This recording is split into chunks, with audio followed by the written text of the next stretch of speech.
Alright guys, so trinay ko nga yung salt water na free energy daw. So try natin kung totoo nga bang may nagre-release to ng kuryente.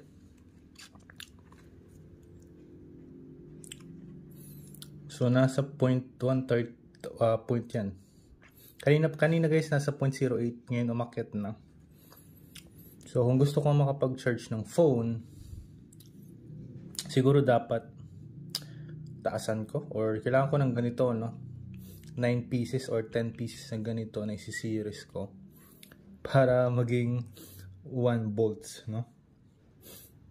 At least maging ano siya, 1 volt. Kasi ang kailangan ng back step up is 0.9, no? So almost 1 volt para makapag-output siya ng 5 volts. Ang question lang dun makakapagbigay nga ba ng enough watts yun para ma-charge yung phone.